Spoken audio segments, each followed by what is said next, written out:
প্রশ্নটি হচ্ছে 2/5, 3/7 এবং 4/9 ভগ্নাংশগুলির লসাগু হলো। 4টি অপশন দিয়েছে, কোনটি সঠিক সেটা আমরা নির্ণয় করব। তো লসাগু, প্রথমে আমরা লিখব লসাগু।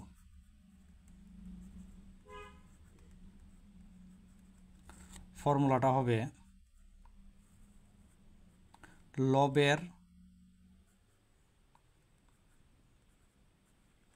লসাগু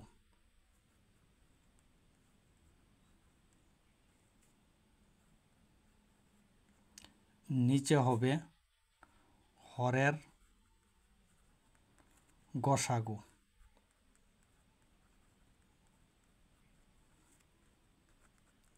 তো আমরা প্রথম লবের লসাগু বের করব, তারপর হরের গসাগু বের করব। তো লবগুলি, ভগ্নাংশের মধ্যে লবগুলো হচ্ছে 2, 3, 4, 2, 3, 4, আর হরগুলি হচ্ছে 5, 7, 9, 5, 7, 9। তো এদের আমরা লসাগু বের করব। তো 2কে যদি আমরা ফ্যাক্টর করি তাহলে লিখতে পারবো 2 × 1, তারপর হচ্ছে 3কে লিখতে পারবো 3 × 1, তারপর আছে 4কে লিখতে পারবো 2 × 2।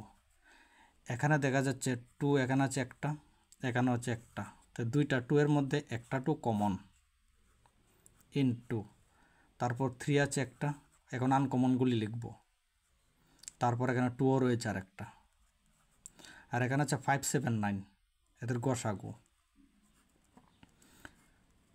3টি সংখ্যাকে যদি গসাগু দিই তাহলে কোনো সংখ্যা দিয়ে গসাগু যাবে না, যদি গসাগু না যায় তাহলে 1 লিখতে হবে। এখন সবগুলি সংখ্যা গুণ করব, গুণ করলে হবে 12, আর নিচে থাকবে 1, নিচের 1 লিখতে হবে না। তাহলে এই ভগ্নাংশগুলির লসাগু হচ্ছে 12। তো অপশন 4টা হবে কারেক্ট আনসার। যদি ভিডিওটা ভালো লাগে তাহলে লাইক, শেয়ার এবং চ্যানেলটি সাবস্ক্রাইব করবেন।